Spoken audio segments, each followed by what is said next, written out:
मला तर मंडे आता आम्ही जात आहोत पुण्यात आणि पुण्यात जात आहोत आणि पाऊस खूप पडतो.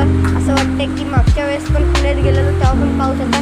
असं वाटते की आता पुण्यात जाणं पावसाला आवडत नाही आहे.